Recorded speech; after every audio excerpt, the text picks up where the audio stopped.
क्या आप जानते हैं कि ज़िंदगी में कुछ चीज़ें सिर्फ कोइंसिडेंस नहीं होती, उन सब के पीछे कोई न कोई कारण छुपा होता है। आज हम बात करने वाले हैं 3 पावरफुल कॉन्सेप्ट्स के बारे में, रेकी, मैनिफेस्टेशन और लॉ ऑफ अट्रैक्शन। क्या है ये तीनों चीज़ें? इन तीनों का एक दूसरे के साथ क्या संबंध है? कुछ लोग तो इसे देखा जाए अगर बहुत सारे जैसे आप इस समय सुन रहे होंगे, बहुत सारे लोग मैनिफेस्टेशन के पीछे भाग रहे हैं, रेकी के पीछे भाग रहे हैं, लॉ ऑफ अट्रैक्शन के पीछे भाग रहे हैं। तो क्यों भाग रहे हैं? कुछ लोग इसे एनर्जी हीलिंग बोलते हैं, कुछ लोग इसे स्पिरिचुअलिटी से जोड़ते हैं, तो कुछ लोग इसे माइंडसेट का खेल कहते हैं। पर अंत में क्वेश्चन वही आता है, आखिर क्यों? क्या है इसका कारण? तो आज हम जानेंगे पूरे डिटेल्स में इसके बारे में कि लोग इतना इसके पीछे क्यों भाग रहे हैं, एक ओपन माइंडसेट के साथ। तो स्वागत करते हैं अपने गेस्ट का। इनका नाम है पुष्पराज जौहरी और मैं इनका स्वागत करती हूँ। Thank you sir, most welcome in my studio. And ये मेरा बहुत बड़ा सौभाग्य है कि आप काशी से हैं और मेरे स्टूडियो में आए हैं, जिनके फॉरेनर्स भी भक्त हैं। एंड बहुत ही खुशी की बात है हमारे लिए। थैंक यू निधि जी, मुझे अपने पास इनवाइट करने के लिए आपके पहले पॉडकास्ट में। और सबसे पहली बात आपको इसमें थोड़ा सा करेक्ट करना चाहेंगे कि जितने फॉरेनर्स हैं वो मेरे भक्त नहीं हैं। Okay, sorry. उनको आप कह सकते हैं मेरे स्टूडेंट्स हैं और कुछ मैक्सिमम मेरे क्लाइंट्स हैं। हाँ, नो डाउट, पूरे all over the world, Europe, आपके मिडिल ईस्ट और यूएस, वहाँ के सारे जितने भी मैक्सिमम बहुत लोग मेरे स्टूडेंट्स और क्लाइंट्स हैं, जिससे मेरा अच्छा बातचीत है। एंड इंडिया में भी आपके उतने ही सारे हैं जितने फॉरेन में हैं। फॉरेन में ज्यादा है, इंडिया में कम है। फॉरेन में ज्यादा है, मतलब इंडिया के लोग कम इंटरेस्ट लेते हैं क्या सर? नहीं, ऐसा नहीं है। इंडिया में मार्केट बड़ी है तो क्लाइंट्स बेस बढ़ जाते हैं। और फॉरेनर्स की सबसे अच्छी खासियत है कि उनको रिजल्ट ओरिएंटेड होते हैं, वो उनको रिजल्ट से मतलब होता है। तो प्रॉब्लम उनके साथ क्या है, अच्छाई क्या है कि वो जब एक बार किसी पर ट्रस्ट करते हैं तो फिर वो फुल एंड फाइनल ट्रस्ट करते हैं। जी, ये बात तो आपने सही कही। ये उनके साथ है, इसलिए मेरे पास फॉरेन क्लाइंट्स ज़्यादा हैं। इंडियंस भी, सबका माइंडसेट होता है, इंडियंस भी अच्छे होते हैं, ऐसा नहीं है, लेकिन इनके साथ, इंडियंस के साथ क्या है कि वो हर जगह अपने आप को टेस्ट करते हैं, अलग अलग जगहों पे। तो वो मेरे बहुत अच्छे, हम ये नहीं कह सकते बहुत अच्छे क्लाइंट्स नहीं हैं, उसमें भी अच्छे क्लाइंट्स हैं, लेकिन हर जगह घूमते रहते हैं, हर लोगों से कुछ ना कुछ लेते रहते हैं। इंडियंस को हमेशा से लेने की आदत है, तो हर किसी से कुछ ना कुछ लेते रहते हैं। तो सबसे पहले मेरा जो क्वेश्चन, मेरी जो आज शुरुआत हो रही है कि मैं अपने व्यूअर्स को बता देना चाहती हूँ, जिसके लिए मैंने जो सब्जेक्ट रखा है कि सर क्या है रेकी, रेकी किस तरह से लोगों की ज़िंदगी को प्रभावित करती है, एनर्जी क्या है, इसका एक दूसरे के साथ क्या संबंध है, ताकि हमारे व्यूअर्स भी अपनी ज़िंदगी में उसको उतार सकें, उसका लाभ ले सकें। आपके जो क्वेश्चंस हैं एक साथ कई पार्ट में हो गए। जी जी जी, ये बात तो इसको क्योंकि मैं बहुत खुद जानना चाह रही थी, चूंकि पहला पॉडकास्ट है मेरा, तो इसलिए मेरे अंदर भी वो भरा हुआ है एनर्जी कि हाँ, मुझे भी जानना है, मेरी जनता को भी जानना है। हाँ, तो सबसे पहले हम रेकी के बारे में बात करते हैं। रेकी क्या है कि सबसे पहली बात कि रेकी को जो डिस्कवरी हुई वो जापान में हुई। मास्टर मिकाओ उसुई ने इसकी खोज की थी और एक बहुत बड़ी स्टोरी है उसके पीछे, कैसे उन्होंने इसको डिस्कवर किया। हाँ, लेकिन अब बात करते हैं मेन रेकी के बारे में। रेकी हमारे कहीं ना कहीं ट्रेडिशन से जुड़ी हुई है, लेकिन नाम लग गया मेड इन जापान। हाँ। रेकी का मतलब ही क्या होता है? रेकी 2 वर्ड से मिलकर बना हुआ है, रे प्लस की। सो रे का जो मतलब होता है जापानीज लैंग्वेज में वो होता है यूनिवर्सल, एंड की का मतलब होता है एनर्जी। तो यूनिवर्सल एनर्जी, तो यूनिवर्सल एनर्जी का मतलब ही हो गया डिवाइन एनर्जी, जिसे हम लोग अपने आध्यात्म में कहते हैं माँ शक्ति या माँ शक्ति, माँ दुर्गा। तो हम माँ दुर्गा की ही पूजा कर रहे हैं, माँ दुर्गा का ही, माँ शक्ति की ही हम इसमें थेरेपी करते हैं, जो कि जिसके बिना ये भी कहा गया है शव जो है, शव में जब तक शक्ति नहीं है वो शव ही है, शव में जैसे ही शक्ति आती है वो शिव हो जाता है। शव तो वही शिव को ही कहते हैं सर। तो इसमें यूनिवर्सल एनर्जी में अगर माँ शक्ति है तो शिव भी तो उसमें कहीं ना कहीं से जुड़े हुए हैं, क्योंकि बिना, जैसे आपने कहा शव, तो बिना शक्ति के शिव शव हैं। तो इसमें शिव एंड शक्ति जो यूनिवर्सल ऊर्जा है, तो इनका क्या मतलब, कैसे ये जब मिलते होंगे तो ये तो बहुत ही ज्यादा, शिव अपने में पावरफुल है, आदि शक्ति अपने में पावरफुल, ये जब दोनों ऊर्जाएं मिलती होंगी तो बहुत प्रचंड, इसको कैसे हम नियंत्रित कर सकते हैं? देखिए, इसमें नियंत्रण करने का ऐसा कुछ नहीं होता, ये डिपेंड करता है हर पर्सन का क्या एनर्जी है, एनर्जी लेवल है। इसलिए मेडिटेशंस लोग करते हैं कि उनकी एनर्जी लेवल मेंटेन रहे। अब इसको भी हम और पहले से ही और था। इसको समझने के लिए हमको ये जानना होगा कि हमारा बनावट कैसा, हमारी शारीरिक बनावट, हमारी ऊर्जा की बनावट कैसी है। जिस तरीके से हमारे ये फिजिकल बॉडी है उसी तरीके से हमारे आगे एक पंचकोश यानी कि 5 कोश है, लेकिन 5 कोश बहुत आगे, हम एक सिंपल एक आगे एनर्जी बॉडी की बात करते हैं जिसको हम प्राणमय कोश कहते हैं।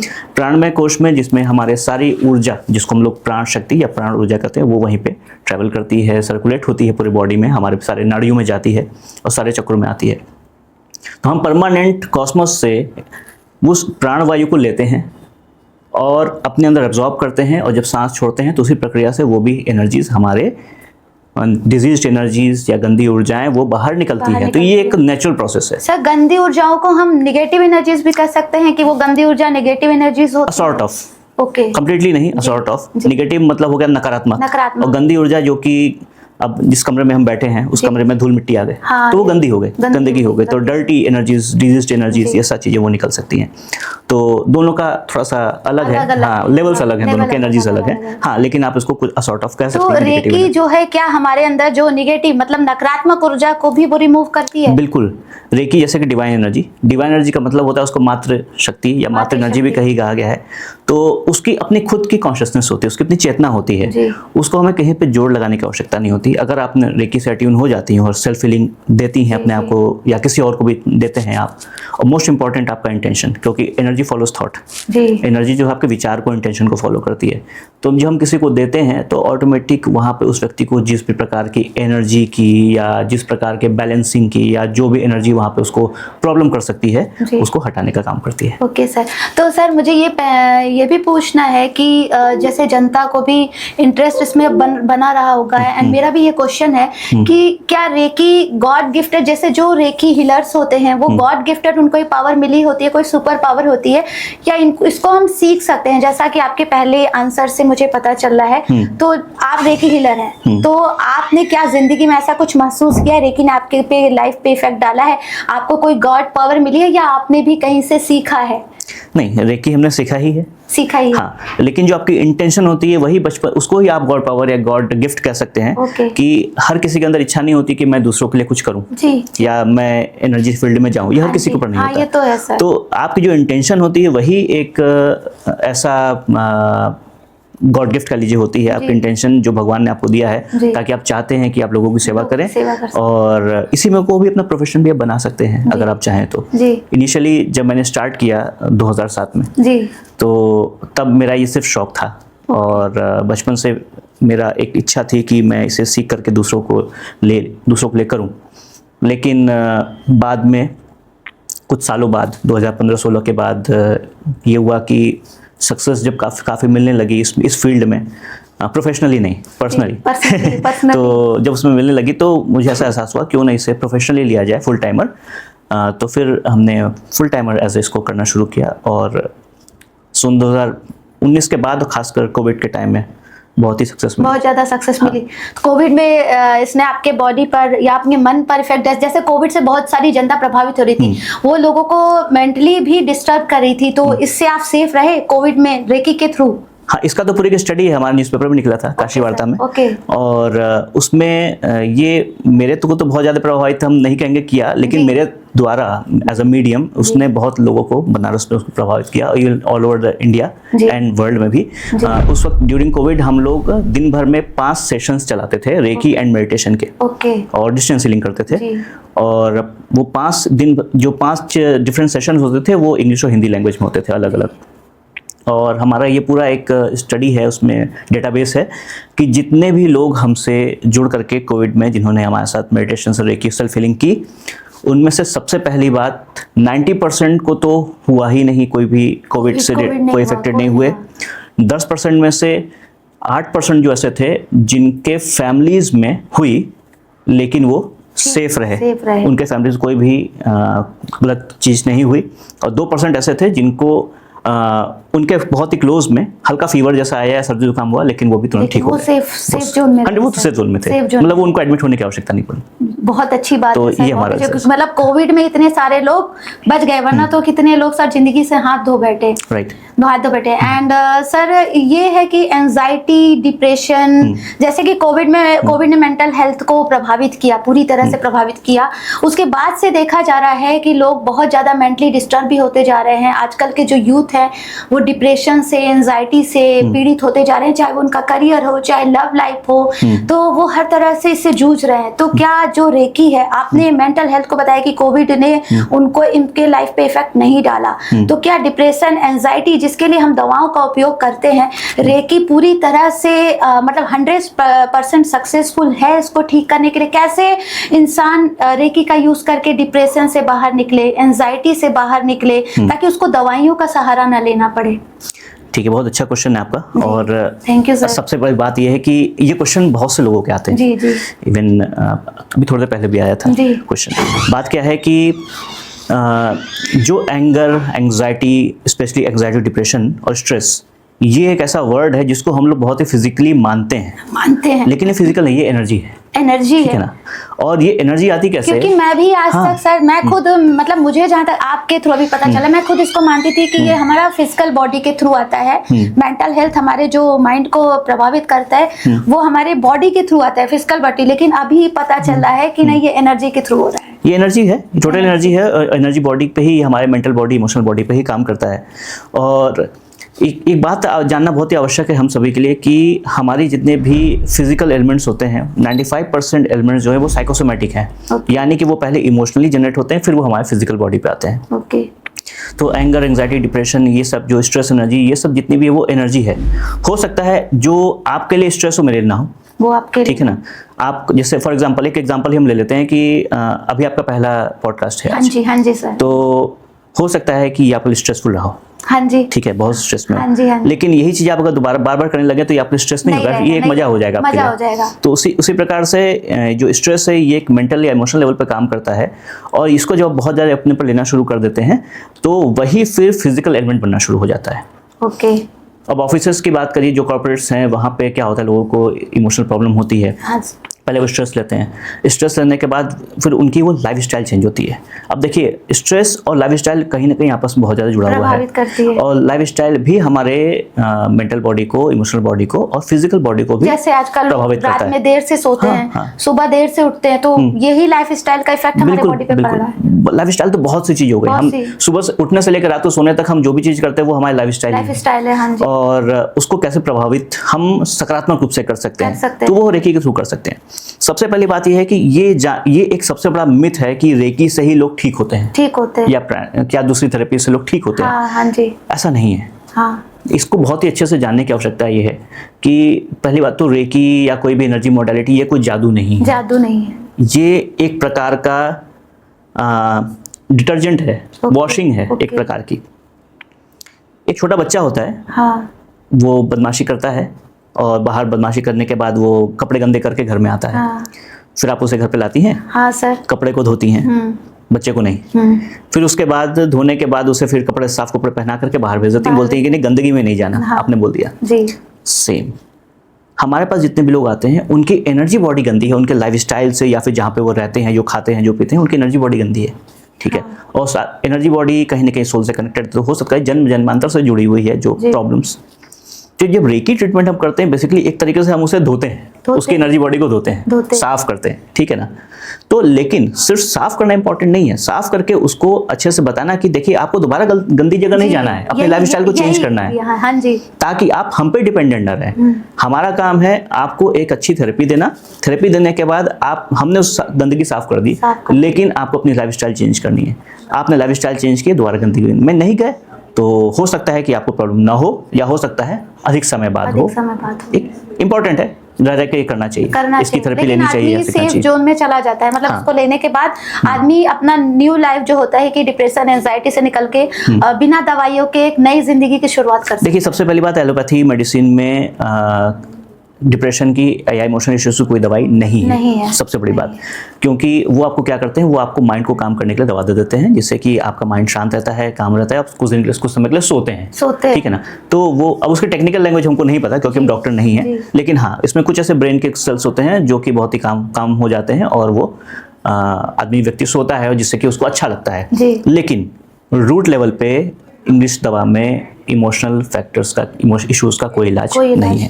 कोई दवा नहीं। इलाज यही है कि हम ऊर्जाओं को अपने ठीक करें रेकी के थ्रू। एंड सर ये जो रेकी जैसे मैंने बोला तो हमारे शरीर में चक्रास भी होते हैं, तो उन चक्रास से वही ऊर्जाएं जो हैं, चक्रास जैसा मुझे भी इतनी नॉलेज नहीं है, चक्रास से ही एनर्जी निकलती है। चक्रास से ही कितने चक्रास हैं, वो एनर्जी हमारे बॉडी में पॉजिटिव नेगेटिव शायद 2 तरह की ऊर्जाएं होती हैं, कैसे वो प्रभावित करती हैं। एंड रेकी का थोड़ा सा प्रोसेस बताइए कि कैसे, मतलब हल्का प्रोसेस ताकि जनता को समझ में आए कि कैसे वो ठीक करती हैं उन पहले क्या बताएं सर, हल्का सा मतलब कुछ जैसे होता है ना, हमने यूं हैंड को, पहले चक्रों के बारे में बात करते हैं। पहले चक्रों के बारे में, ठीक है। चक्रों के बारे में सबसे पहली बात ये जान लीजिए कि चक्रों के बारे में ये कहा गया है कि 7 चक्र होते हैं जी। और जैसे ही हम इवोल्यूशन, ह्यूमन इवोल्यूशन के बाद साथ ही साथ क्या हो किया गया कि चक्रास के जो मेजर चक्रास हैं उसको भी थोड़ा सा उसे काउंटिंग बढ़ाई गई। कहीं पे इसे 9 चक्रा भी बताया गया है और कहीं पे 11 चक्रा भी बताया गया है। लेकिन अगर हम अपने ग्रंथों की बात करते हैं, अब ग्रंथ की बात करेंगे तो हो सकता है कुछ लोगों को लगे कि यहाँ पे भी ग्रंथ जोड़ दिया जी सर। तो भगवान श्री कृष्ण ने जब महाभारत में अर्जुन को कुंडलिनी का ज्ञान दिया था, ध्यान का ज्ञान दिया था, तो उन्होंने अर्जुन को चक्रों के और कुंडलिनी के बारे में बताया था, जो कि एक पुस्तक है जिसका नाम है श्री तत्व चिंतामणि। श्री तत्व चिंतामणि, हाँ, उसमें इसके बारे में वर्णन है। उसका जो 4था अध्याय है उसका नाम है षड चक्र निरूपणम, 6 चक्र का निरूपण।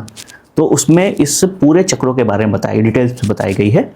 इसका कई और भी मल्टीपल किताबें भी बाद में रिसर्च होकर बनी भी हैं, लेकिन इसका जो पुरानी ग्रंथ वाली किताब है, पुस्तक, वो तो आपको काशी में मिल ही जाएगी आराम से। जी, काशी महादेव की नगरी है ये।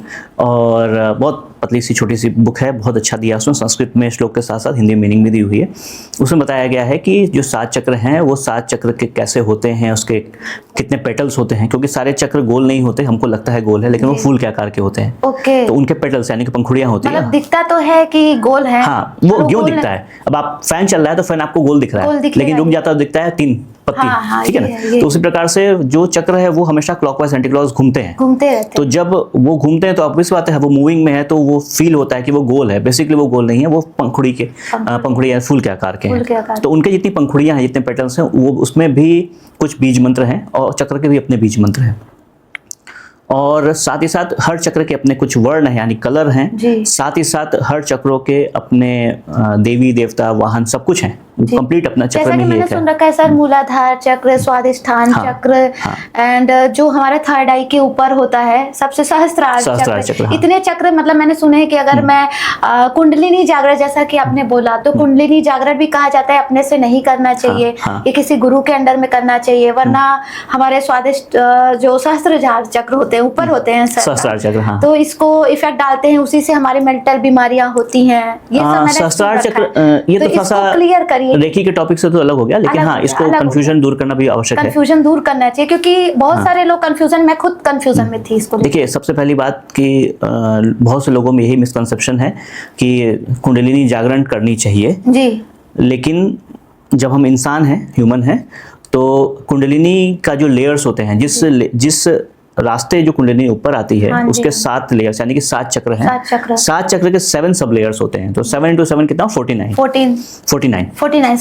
तो 49 जो हुए, 49 पे क्या है कि हम इंसान हैं जी, हमारी एक डेवलपमेंट है, तो हमारे जो कुंडलिनी ऑलरेडी 11 से 12 मिनिमम 11 से 12 लेयर तक जागृत है। ओके, हम और भी उसको जागरण करने के लिए ध्यान मेडिटेशन करते हैं। ये बात बिल्कुल सही है आपकी कि गुरु की आवश्यकता होती है। क्योंकि इसके वजह सबसे बड़ा रीजन ये है कि हमारे कौन से चक्र शुद्ध हैं, शुद्ध नहीं, हमें नहीं पता जी जी। हमारी एक्टिविटीज से पता चलती है कौन से चक्र हैं। जो जानकार होगा, जो नहीं जानकार हो वो नहीं समझ पाएगा। तो प्यूरिफिकेशन, शुद्धता बहुत इंपॉर्टेंट है चक्रों की। जब हम प्यूरिफिकेशन करके कुंडलिनी के ऊपर काम करते हैं तब जाकर के अगर वो कुंडलिनी जागृत होती है तो वो सही होती है। नहीं तो जो रोग डेवलप होते हैं इसको हम लोग कहते हैं कुंडलिनी सिंड्रोम। ओके।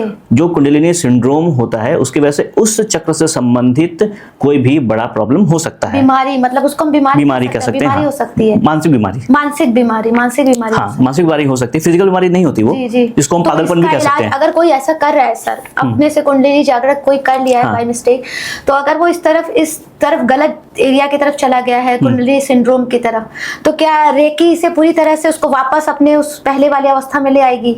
नॉर्मल अवस्था उसमें समय लगेगा, लेकिन किया जा सकता है, लेकिन ले आएगी। तो सर रेकी आजकल मैं बहुत सुन रही हूँ, universe, law of attraction, manifestation, and बहुत ज्यादा यूथ भी, यहाँ तक कि बहुत बड़े सेलिब्रिटी हैं, चाहे वो विराट कोहली हो, अनुष्का शर्मा, बहुत सारे लोगों को मैंने भी सुन रखा है कि मैनिफेस्टेशन करते हैं। एंड आजकल अगर कॉलेज गोइंग स्टूडेंट्स को भी देखिए तो मैनिफेस्ट करो, किसी चीज को पाने के लिए मैनिफेस्ट करो। तो सर ये यूनिवर्स से manifestation and law of attraction का क्या संबंध है? क्या है रेकी के साथ इसका संबंध? देखिए, जैसे आपने बताया, रेकी क्या करती है? रेकी हर चीज की नेगेटिविटी को दूर करके उसकी पॉजिटिविटी को बढ़ाने का काम करती है। तो ठीक उसी प्रकार भी जो लॉ ऑफ अट्रैक्शन है या मैनिफेस्टेशन है, ये आपके जो भी आप चीज मैनिफेस्ट करना चाहती हैं उसके बीच के जो ऑब्स्टिकल हर्डल्स हैं उसको हटाने का काम करती है रेकी।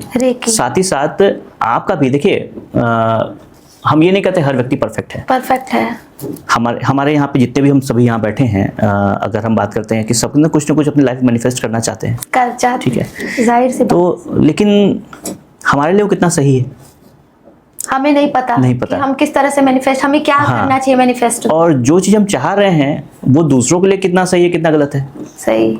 अगर मुझे एक गन चाहिए, ठीक है ना, जी, तो वो मुझे मैनिफेस्ट करना है, तो उस गन का मैं क्या करूंगा, उसका क्या कॉन्सिक्वेंसेस होंगे वो तो भगवान जानता है। तो वो मेरी इंटेंशन क्या है जी। तो रेकी और प्राणिक ये सब चीजें क्या करती है, जो एनर्जी होती है वो क्या करती है कि वो हमारे मैनिफेस्टेशन के जो थॉट्स हैं उसको सही रास्ता देती है, उसको प्यूरिफाई करती है, और वो बताने की कोशिश करती है कि क्लियर करने की कोशिश करती है कि आप जो चाह रहे हैं वो सही थे, सही चीज लें जो आज जिसमें आपकी भलाई हो और दूसरों की भलाई हो, सबसे पहली चीज जी। दूसरा ये भी काम है कि अगर हम रेकी जैसी चीज़ों का यूज़ करते हैं तो वो हम कहीं ना कहीं अपनी सारी चीज़ें भगवान के ऊपर छोड़ देते हैं, ठीक है ना, और तो भगवान पर छोड़ते हैं तो भगवान में वही देता है जिस चीज़ की हमें आवश्यकता हो, जो चीज़ सही हो, क्योंकि फिर हमारा उसमें विल अपना खत्म हो जाता है, हम भगवान के विल पे चलते हैं, और जब चलते हैं तो ऑटोमेटिक हमें सही चीज मिलना शुरू हो जाती है। तो सर यही गलत मैनिफेस्टेशन है, मतलब कहा जाता है कि मैनिफेस्ट अगर कर रहे हो तो गलत तरीके से करो, उसको सही तरीके,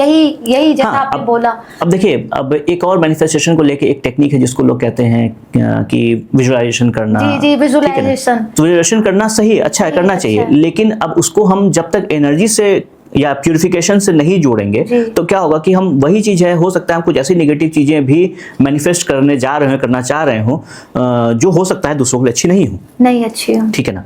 तो अब हमने बाई चांस किसी से बोला कि ऐसा है कि मैं एक ऐसी चीज मैनिफेस्ट करना चाहता हूँ जिससे मेरे पास बहुत पैसा आ जाए या मैं बहुत पावरफुल हो जाऊं, लेकिन मेरे पावरफुल होते ही या बहुत पैसा होते ही हम दूसरों के साथ क्या कर रहे हैं, ये इंटेंशन। तो ये जब गलत चीजें होने लगती हैं तो फिर वो कर्मा पे आती है, ठीक है ना, और जब कर्मा पे आती है तो हमने मैनिफेस्टेशन तो कर ली, लेकिन कर्मा क्या हुआ, गलत हुआ, तो उसका भी कॉन्सिक्वेंसेस हमें भुगतना पड़ता है, और साथ ही साथ उसको भी भुगतना पड़ता है जिसने उसे सिखाया या बताया, अच्छा, क्योंकि उसके कर्मा उससे जुड़ जाते हैं, मतलब उसका इफेक्ट उसके टीचर को भी मिलेगा, गुरु को भी मिलेगा। बिल्कुल मिलना है, गुरु ने उसे गाइड किया है तो उसको उसका मिलना ही मिलना। तो सर लॉ ऑफ अट्रैक्शन जैसे होता है ना कि पैसे को खींचो, जल्दी से अमीर बन जाओ, जल्दी से अपने करियर में ग्रोथ पा जाओ, लॉ ऑफ अट्रैक्शन का क्या सिद्धांत है? देखिए, लॉ ऑफ अट्रैक्शन भी बिल्कुल यही है, जैसा कि हम बात करते हैं, सब कुछ आज के समय में पैसों से जोड़ दिया गया, सही बात है। अगर मुझे कुछ भी चाहिए लाइफ में तो मैनिफेस्टेशन की बात करें या हम क्रिया शक्ति की बात करते हैं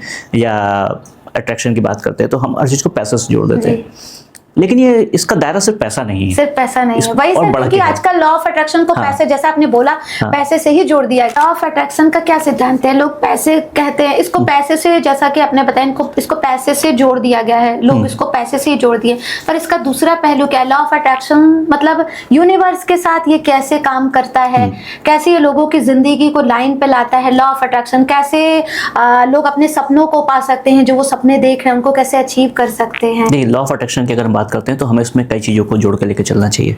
लॉ ऑफ अट्रैक्शन मतलब आकर्षण, आकर्षण का सिद्धांत। तो आकर्षण का सिद्धांत का ही मतलब है कि हम जो चीज़ चाहते हैं उसके बारे में सोचें, तो उसके बारे में जितना सोचेंगे वो उतना हमारे पास आएगी। इसके लिए मल्टीपल टेक्निक्स है। अफर्मेशंस यानी कि बोलना, उसको रिपीटेटिव बोलते रहना, क्योंकि जब हम किसी चीज़ को रिपीटेटिव बोलते हैं तो हम उसको सबसे पहले अपने मेंटल बॉडी में क्रिएट करते हैं।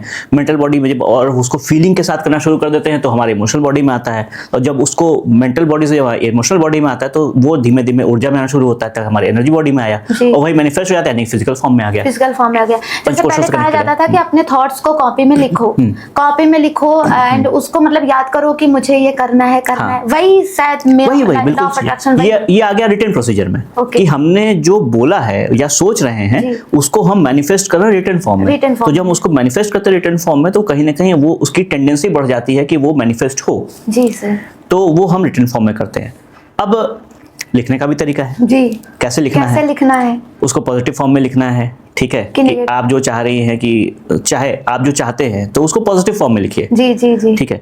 अब जैसे कि एक एग्जांपल लेते हैं कि आपके बॉडी में प्रॉब्लम है, आप चाहती हैं कि मैनिफेस्ट करें कि आपकी प्रॉब्लम सही हो रही है, तो आप ये नहीं लिखेंगे कि आपकी प्रॉब्लम सही हो रही है जी, आपकी physical issues, physical problem, physical element सही हो रहे हैं, ऐसा लिखना है। आपको लिखना है कि आई एम हेल्दी।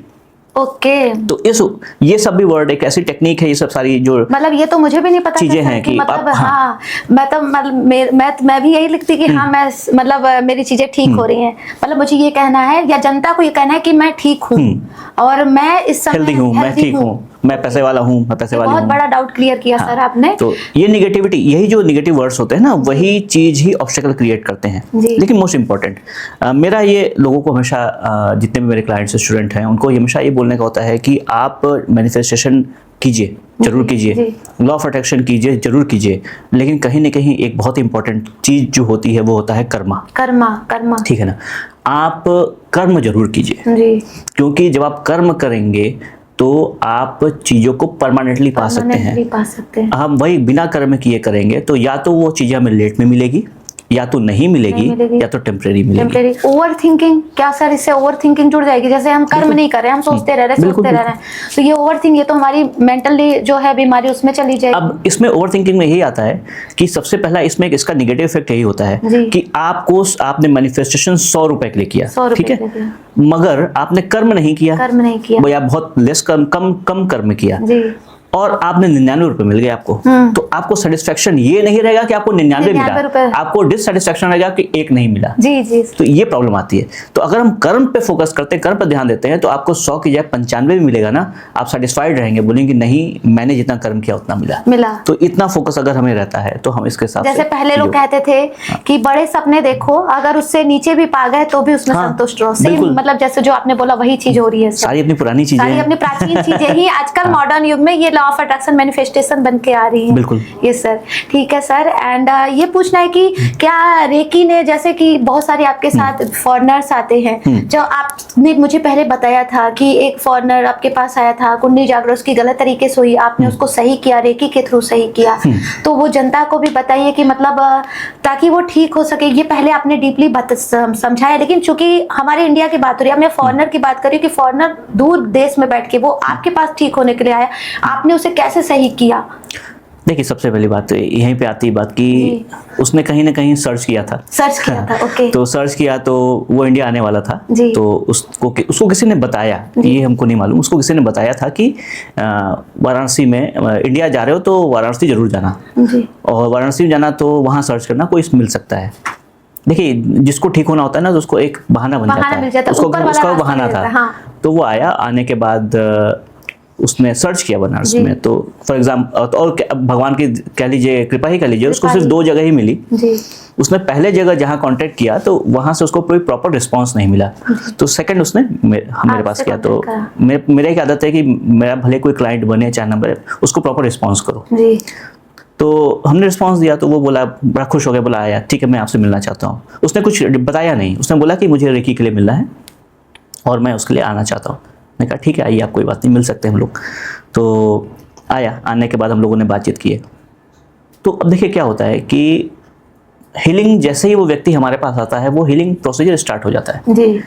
तो जैसे उसने बात किया, एक रेपो क्रिएट हुआ, जो रेपो क्रिएट होता है तो एक बिलीफ सिस्टम, ट्रस्ट सिस्टम बन जाता है दो लोगों के बीच में, और जैसे ही ट्रस्ट बना यानी कि आधी हीलिंग हो गई जी। ओके, ये तो है। हाँ। सर, हम डॉक्टर के पास भी जाते हैं तो अगर डॉक्टर हमसे बात करते हैं तो आधी बीमारी हमारी वहीं बिल्कुल खत्म हो जाती है, क्योंकि हम माइंड लेवल पे तैयार हो जाते हैं।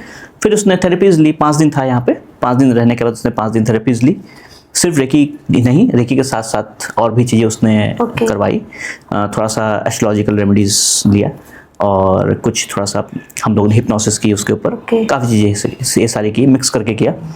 तो उसका वो 5 दिन में पूरी तरह से ठीक, 5 दिन में काफ़ी रिलीफ हो गया उसे। और देखिए ये चीज़ें कंटिन्यूस, एक ऐसा नहीं कोई मैजिक वॉन्ड है जो घुमा दिया ठीक हो गई। हाँ। ये एक कुछ समय में, जैसे प्रॉब्लम कुछ समय में आती है तो ये ठीक भी कुछ समय में होता है।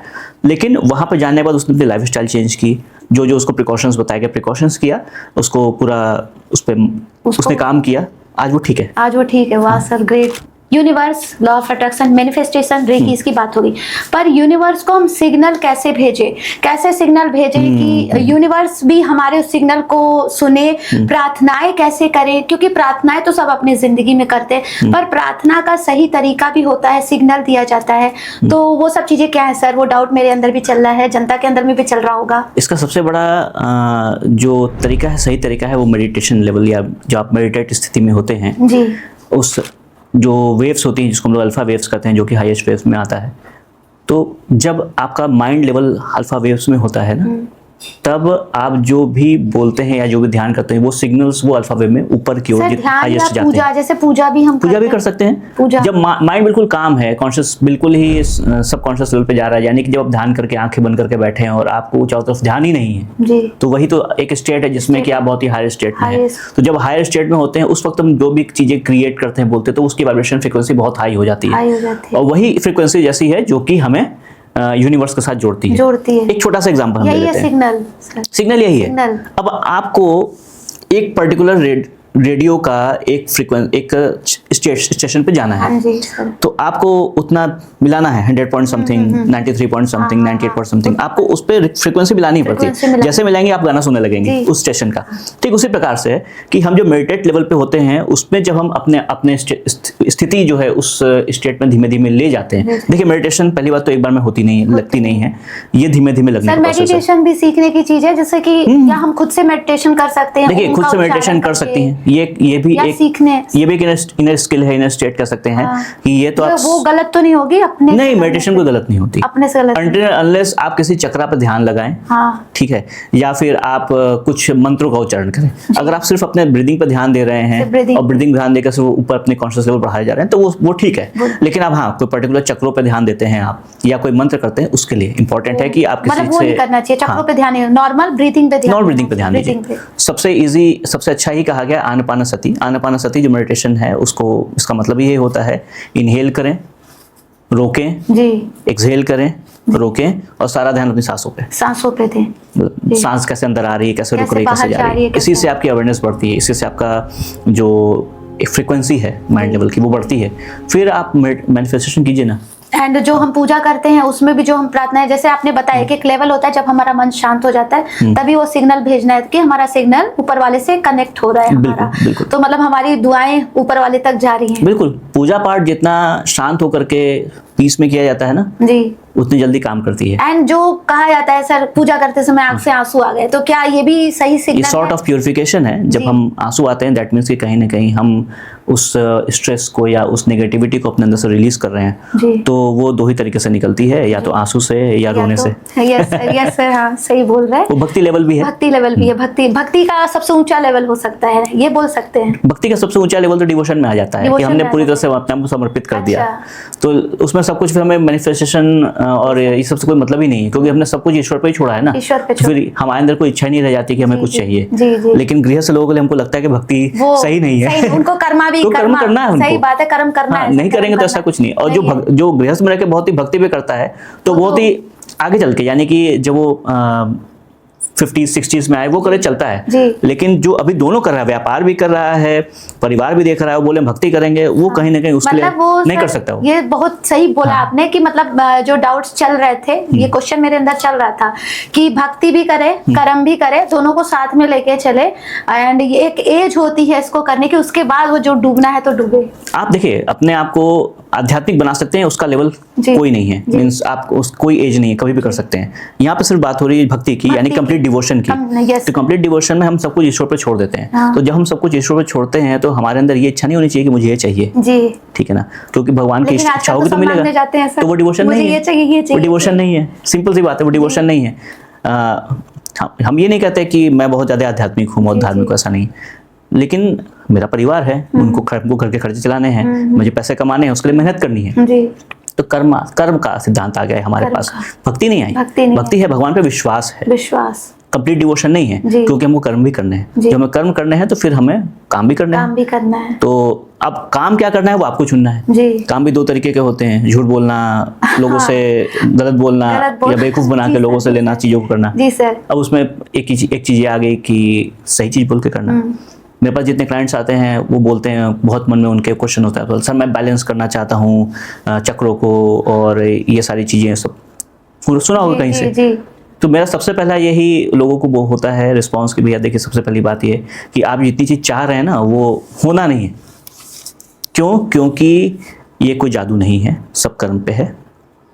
दूसरी बात ये है, आप विश्वास करेंगे और आप उस पर काम करेंगे तब जाकर के चीजों को ठीक किया जा सकता है। जितनी मेहनत आपको करनी है उतनी मेहनत हमें करनी है। दोनों को बराबर मेहनत करनी है। सही बोला। जब दोनों ही तराजू के पलड़े एक जैसा रहेंगे तभी काम होगा। तो मेहनत हमको भी करना है, मेहनत आपको करना है। इवन डॉक्टर्स भी जब दवा देते हैं तो बोलते हैं इतना परहेज करो। सही बात बोला सर। तो मेरे साथ भी वही करना है। तो दोनों वही करना है। तो सर अब मैं ये बोलना चाहती हूँ कि आपने बहुत सारे जो क्वेश्चन थे उनके डाउट्स को क्लियर किया। तो व्यूअर्स को बता देना चाहती हूँ कि मतलब वो रेकी में क्या वो दूर बैठे भी अपने आप की हीलिंग करवा सकता है, खुद की हीलिंग करवा सकता है, या उसको रेकी लेने के लिए सामने होना जरूरी है, या वो दूर विदेश में भी बैठ के या देश के किसी भी स्टेट में बैठ के वो रेकी हीलिंग ले सकता है? दुनिया किसी भी कोने में हो वो रेकी ले सकता है। हाँ, जो कोई सीखना चाहता हो तो मेरी प्रायोरिटी हमेशा ये होती है कि वो इन पर्सन यानी कि आके सीखे। तो रेकी में लेवल 2 जो होता है उसमें उसको ऐसे सिंबल्स दिए जाते हैं, इनिशिएट किए जाते हैं, जिसके बाद वो दूरस्थ चिकित्सा यानी डिस्टेंस हीलिंग कर सकता है। तो डिस्टेंस हीलिंग बहुत आसान है। हाँ, ये भी बात आती है कि जो करवा रहा है उसका कितना विश्वास है। तो जितना विश्वास रहेगा उतनी अच्छी एनर्जी अपने अंदर एब्जॉर्ब करेगा। मतलब वो इसके कितने लेवल होते हैं सर? अगर जिससे किसी को सीखना हुआ, वो खुद की हीलिंग करवाना चाहता है, और कभी कभी बंदा ऐसा होता है कि जैसे आपने बोला कि सीख लो, तो खुद की हीलिंग करवाते करवाते उसका इंटरेस्ट होता है कि वो सीखने के लिए आता है। तो लेवल भी इसके अलग अलग होते होंगे। देखिए, सीखने के लेवल की अगर बात की जाए, थेरेपिस्ट की बात की जाए तो 2 लेवल्स होते हैं। और तीसरा लेवल जो होता है वो टीचिंग का होता है। तो लेवल 1 लेवल 2 कोई भी व्यक्ति सीख करके अपनी या दूसरों की हीलिंग कर सकता है, यानी और साथ ही साथ एज अ प्रोफेशन भी ले सकता है। मतलब नॉर्मली 2 लेवल है। हाँ, और अगर टीचर बनना चाहता है तो लेवल 3 कर ले। लेवल 3 कर ले। ओके, मतलब मेन जो है वो 2 लेवल कर ले, अगर उसको टीचर बनना है तो 3rd लेवल कर ले। बिल्कुल। Thank you sir. इंडिया में तो बहुत से ऐसे हैं, इंडिया के ऑल ओवर द वर्ल्ड ऐसे बहुत से रेकी मोडेलिटीज हो गई है कि रेकी में भी 200-300 तरीके की रेकी आ चुकी है, लेकिन ट्रेडिशनल रेकी जो है सुई रेकी है सर। लेकिन बहुत सारे लोग इसमें उलझ भी गए हैं। उनको पता नहीं चल रहा है कि कौन सही रेकी करवा रहा है, कौन गलत। जैसा कि आपने बताया, आपके पास वो विदेशी स्टूडेंट आके मतलब सीख के मतलब गया, ठीक होके गया, तभी मैं आपके पास भी आई और आप मेरे स्टूडियो में आए। मेरे लिए सौभाग्य की बात है कि आप जैसा रेकी भी सौभाग्य है कि आपके पास एंड इतनी सारी नॉलेज दी। एंड मैं तो यही बोलना चाहती हूँ कि अगर कोई रेकी अपनी हीलिंग करवा रहा है तो वो सही रेकी हीलर के पास जाए, क्योंकि इसका गलत इफेक्ट भी लाइफ में पड़ सकता है ना सर। गलत इफेक्ट तो नहीं कहेंगे, रेकी कभी गलत नहीं करती, रेकी हमेशा सही कहती है। बात ये होता है कि जो व्यक्ति किसी को गाइड कर रहा है वो किस तरीके से गाइड कर रहा है, क्योंकि रेकी तो अपना अच्छा काम करती है, गाइडेंस मोस्ट इंपॉर्टेंट है, कैसा व्यक्ति उसको गाइड कर रहा है। अगर वो गाइडेंस में थोड़ी सी भी गड़बड़ी है या कुछ दूसरी चीज़ों को बता रहा है या उसमें कुछ भी अपने से एडप्ट कर रहा है, वो गलत है। जी, थैंक यू सर, आपने इतने सारे क्वेश्चन के डाउट क्लियर किए मेरे। और हो सकता है जनता को भी, जितने मैंने क्वेश्चन पूछे, जनता को भी के भी डाउट्स क्लियर हो रहे होंगे। एंड आपका बहुत बहुत धन्यवाद आने के लिए, इतना टाइम देने के लिए। Thank you. तो दोस्तों, ये तो मैंने अभी शुरुआत की थी, मेरा पहला पॉडकास्ट है। आप लोग बताइएगा कि आपके कौन कौन से डाउट्स क्लियर हुए हैं और आप क्या जानना चाहते हैं, कमेंट बॉक्स में लिख के बताइएगा कि आगे आपको क्या इंटरेस्ट है, आप और भी जानना चाहते हैं इसके बारे में, सब्जेक्ट के बारे में जो मैंने आज चर्चाएं की। Thank you.